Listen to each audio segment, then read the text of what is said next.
दोस्तों नमस्कार। क्या आपको पता है कि गुजरात में एक तरह का अस्थाई आपातकाल चल रहा है, मतलब बिना ऐलान के परमानेंट इमरजेंसी। और ये कोई मेरी बनाई हुई कहानी नहीं है।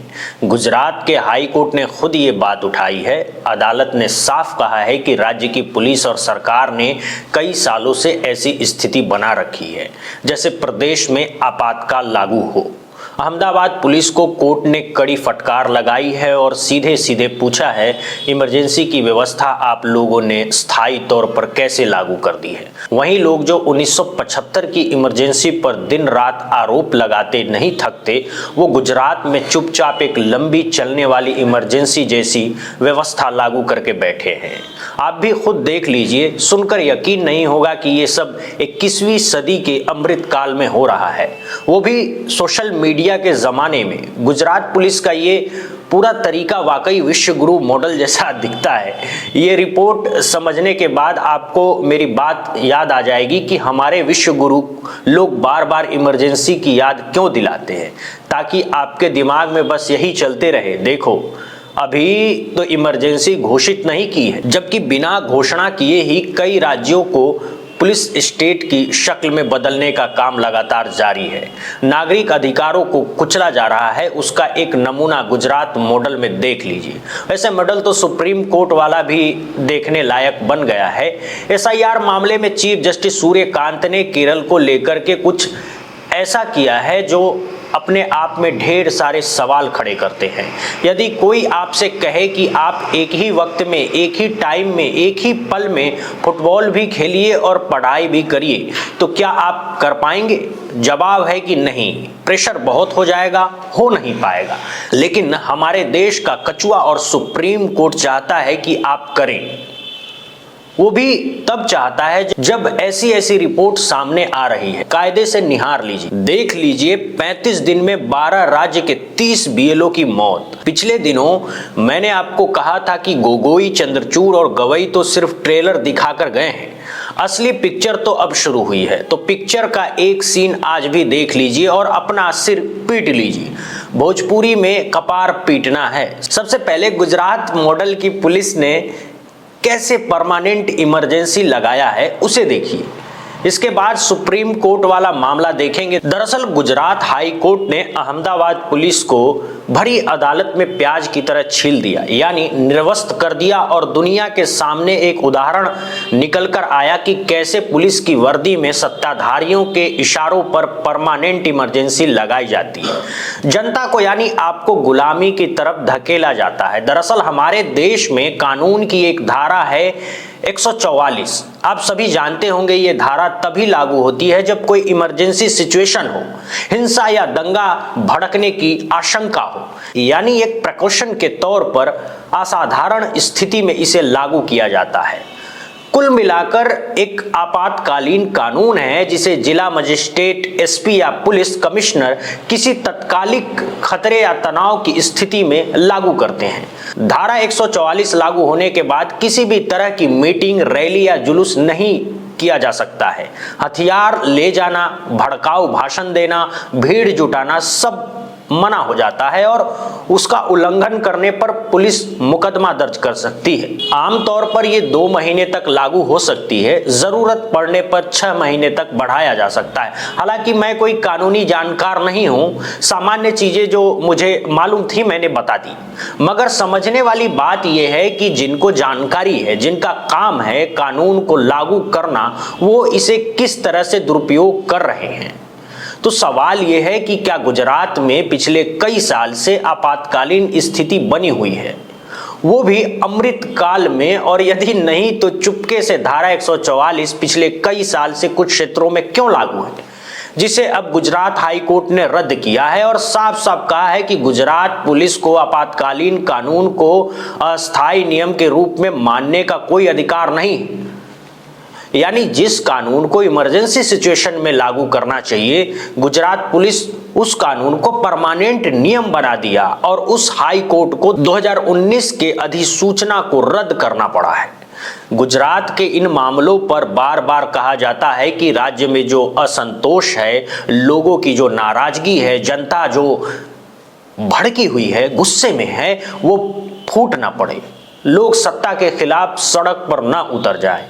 इससे बचने के लिए धारा 144 का दुरुपयोग वहां की सरकार यानी डबल इंजन की सरकार, नरेंद्र मोदी की सरकार पुलिस के माध्यम से कर रही है। हाई कोर्ट ने साफ साफ कहा है कि कोई इमरजेंसी तो गुजरात में चल नहीं रही है, तो फिर अंतहीन प्रतिबंध क्यों लगाया गया? नागरिकता संशोधन अधिनियम का शांतिपूर्ण विरोध करने के लिए जिन याचिकाकर्ताओं पर अपराध दर्ज किया गया था, उन्हें अदालत में बताया कि साल 2016 से 19 तक अहमदाबाद पुलिस व्यावहारिक रूप से धारा 144 के अधीन थी।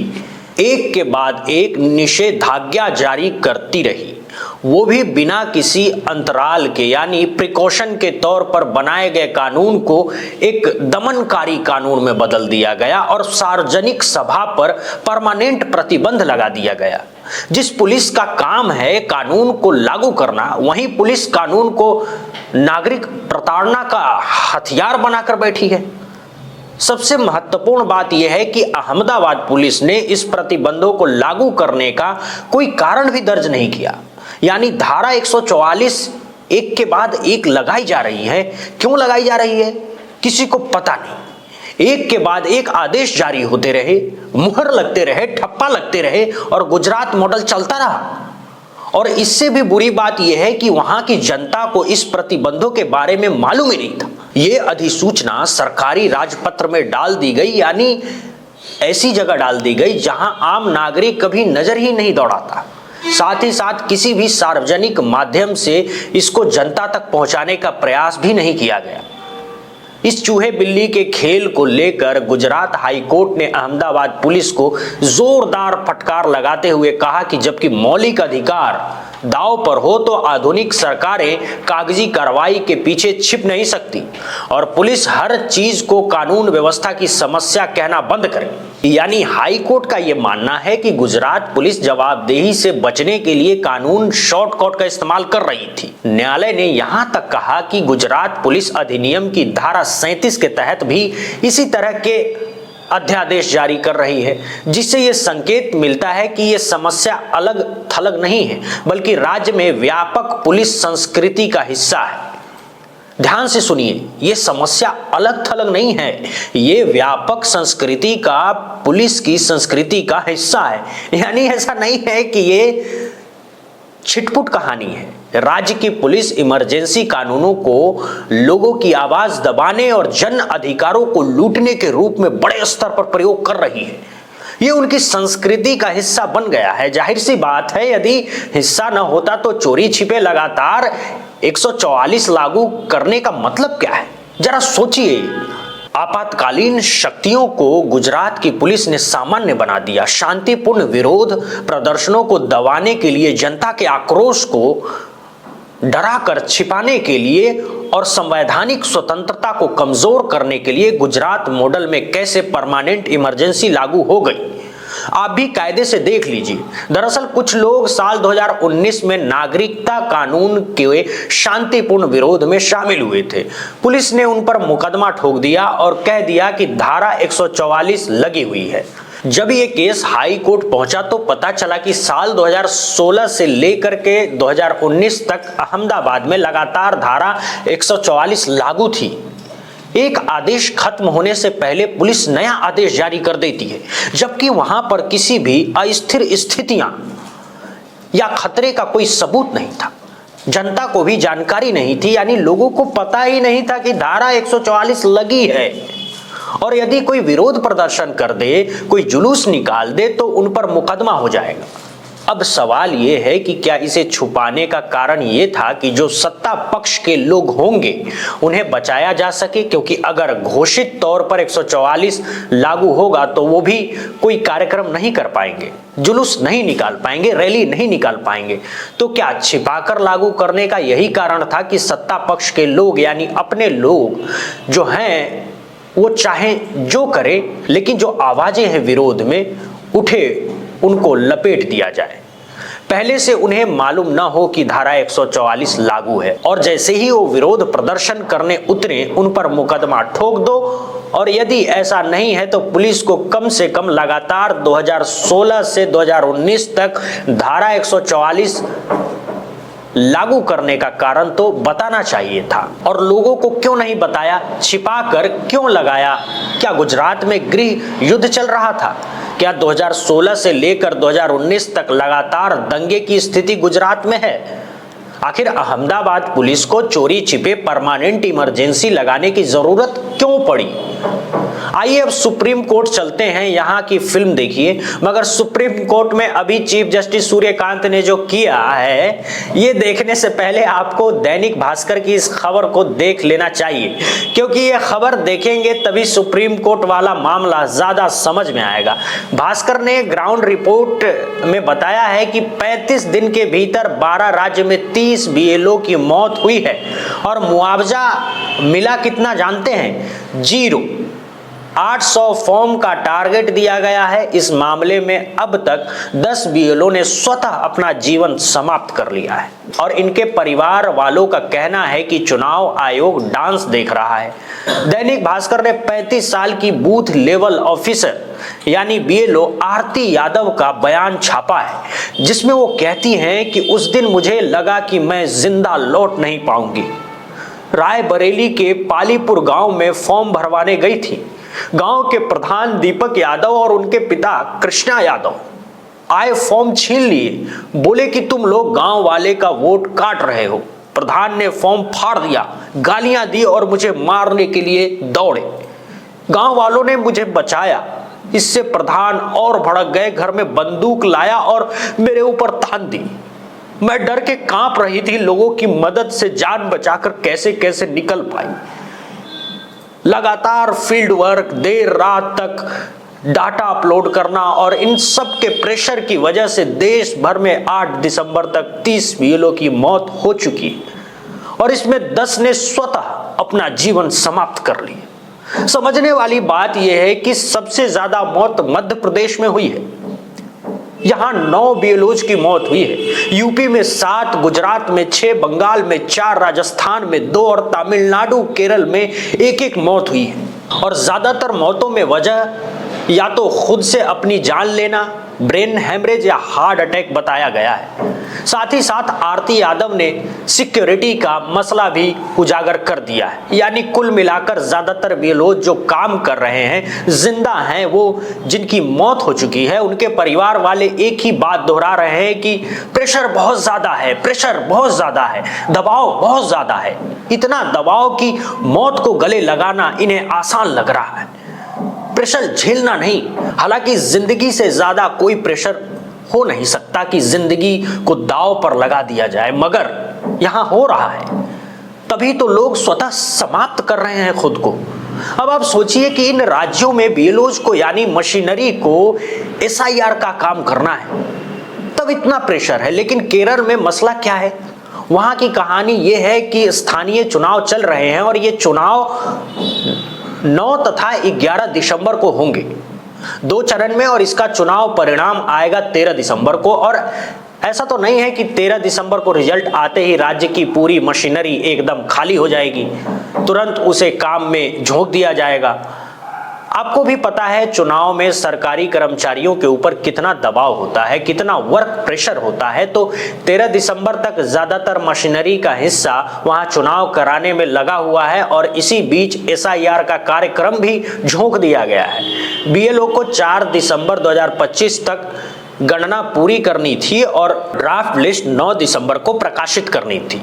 अब आप सोचिए कि जहां केवल एसआईआर का काम चल रहा है, वहां बीएलओज और कर्मचारी कितने प्रेशर में स्वतः जीवन समाप्त कर रहे हैं। और केरल में तो चुनाव भी हो रहा है, साथ ही साथ दूसरा काम करना पड़ जाए तो कितना प्रेशर होगा। इसी बात को लेकर केरल सुप्रीम कोर्ट पहुंचा था। पहले वो हाई कोर्ट गया, लेकिन हाई कोर्ट ने कह दिया कि भैया हम इसमें हाथ नहीं लगाएंगे, सुप्रीम कोर्ट जाइए। और जब केरल सुप्रीम कोर्ट पहुंचा तो 4 दिसंबर वाली तारीख एसआईआर वाली 11 दिसंबर तक कर दी गई। मगर समझने वाली बात यह है कि 11 दिसंबर तक तारीख बढ़ाने का क्या मतलब है, क्योंकि 13 तक तो केरल में चुनाव परिणाम ही आएंगे, तो फिर इसे बढ़ाकर 18 दिसंबर कर दिया गया। मगर सवाल यह है कि अगर केरल राज्य कम से कम 2 हफ्ता का और समय मांग रहा है तो इसे देने में चुनाव आयोग या सुप्रीम कोर्ट का क्या घट जाएगा? कौन सी घी की गगरी ठरक जाएगी? ऐसे तो है कि नहीं, केरल कह रहा है हम SIR नहीं कराएंगे, वो सिर्फ समय ही मांग रहा है ना, और समय मांगने का वाजिब कारण भी दिखा रहा है। केरल राज्य की ओर से वरिष्ठ अधिवक्ता PV सुरेंद्रनाथ ने कहा है कि कम से कम 2 हफ्ता का समय और दे दी जाए साहब। 20 लाख से अधिक लोगों का अभी तक पता ही नहीं लगा पाए हैं। केरल राज्य के बाहर छात्र और कर्मचारी छुट्टी के दौरान औपचारिकताएं पूरी कर लेंगे, खाली 2 हफ्ता का समय दे दीजिए। लेकिन चुनाव आयोग और सुप्रीम कोर्ट नहीं मान रहे हैं। सुप्रीम कोर्ट ने 18 दिसंबर तक के लिए सुनवाई टाल दिया है और 18 दिसंबर तक ही केरल को समय दिया गया था। अब आप सोचिए कि केरल में जो चुनाव हो रहे हैं उसका परिणाम 13 दिसंबर को आएगा। इसके बाद केरल 4 दिन का समय केरल राज्य के पास है। वहां भी मशीनरी के पास SIR पूरा करने के लिए, क्योंकि गन्ना फॉर्म जमा करने का समय सीमा बढ़ाने का आदेश देने से सुप्रीम कोर्ट ने यानी चीफ जस्टिस सूर्यकांत और जस्टिस जयमाला बागची की पीठ ने इनकार कर दिया, यानी समय देने से इनकार कर दिया है। अब आपके मन में आ रहा होगा कि हो सकता है केरल में जल्द ही विधानसभा के चुनाव हो, तो वो भी जान लीजिए केरल में विधानसभा के चुनाव अप्रैल या मई 2026 में होंगे, यानी अभी 4-5 महीने का समय है। अब सवाल ये है कि जब बिहार में 3 महीने के भीतर पूरी प्रक्रिया निपटाई जा सकती है और आनन फानन में सब कुछ लपेट दिया जा सकता है, तो फिर केरल के मामले में इतनी जल्दीबाजी किसे है? आखिर 2 सप्ताह का समय देने से क्या बिगड़ जाएगा, वो भी तब जब वाजिब कारण दिख रहा है। सवाल यह है कि चुनाव संबंधी याचिकाओं पर सुनवाई करने के लिए सुप्रीम कोर्ट को सालों साल का समय चाहिए और एक राज्य को देने के लिए सिर्फ 2 सप्ताह का समय नहीं है। आखिर मसला क्या है? चुनाव आयोग को किस बात की जल्दबाजी है और सुप्रीम कोर्ट उस जल्दबाजी को इस तरह से कदम क्यों मिला रहा है? और फिर क्या चुनाव आयोग को मालूम नहीं है कि केरल के स्थानीय चुनाव हो रहे हैं? उन्हीं कर्मचारियों को दोनों जिम्मेदारियां उठानी हैं। जनता और विपक्ष की शिकायतें, उनकी समस्याओं पर सुनवाई करने के लिए, उसका हल निकालने के लिए चुनाव आयोग से लेकर सुप्रीम कोर्ट को सालों साल समय चाहिए। तारीख पर तारीख मिलती रहती है मगर इंसाफ नहीं मिलता, जवाब नहीं मिलता। यानी ये लोग जिसको चाहे जितना लंबा समय दे दे, तारीख दे दें, सामने वाले को समय नहीं दिया जाएगा, वो समय मांगता रह जाए। वैसे आपको बता दें कि केरल में हर दाव पेच आजमाने के बाद भी भाजपा की दाल अब तक गल नहीं पाई है। अब हो सकता है SIR के बाद दाल चावल सब गल जाए, क्योंकि बिहार में इस प्रक्रिया ने इतिहास रचा है। ऐतिहासिक चुनाव परिणाम आया है। पैसे बांटने से लेकर जितने भी धत्कर्म हो सकते थे वो सब भाजपाई सिस्टम ने किया और चुनाव आयोग ज्ञानेश कुमार गुप्ता ने करवाया, और सुप्रीम कोर्ट इन सब को देखकर डांस करता रहा, मुस्कुराता रहा। वरना स्वतः संज्ञान लेने की ताकत जिसके पास हो वो शिकायत करने पर भी कुछ न कर सके, ये संभव नहीं है। तो कुल मिलाकर जब SIR के माध्यम से बिहार में असंभव को असंभव किया जा सकता है, तो केरल और पश्चिम बंगाल में क्या है? इन दोनों राज्यों को फिल्म बनाने से लेकर के प्रोपेगेंडा के हर स्तर पर बदनाम करने का प्रयास हुआ। खुद केरल के मुख्यमंत्री ने पिछले दिनों किसी कार्यक्रम में कहा था कि संगठित तरीके से केरल को बदनाम किया जा रहा है। केरल फाइल्स से लेकर बंगाल फाइल्स तक आपको याद ही होगा। बाकी अभी तो पार्टी शुरू हुई है, देखते जाइए अमृतकाल में कौन कौन से दृश्य देखने को मिलते हैं। गुजरात का परमानेंट आपातकाल हो या SIR के लिए कचुआ की मनमानी और उसमें सुप्रीम कोर्ट का साथ हो, इन दोनों ही मामलों पर आप क्या सोचते हैं? अपनी राय कमेंट बॉक्स में जरूर लिखें। पहली बार आए हैं तो चैनल को सब्सक्राइब कर लीजिए। हमसे जुड़े रहने के लिए बहुत बहुत धन्यवाद। जय हिंद, जय भारत।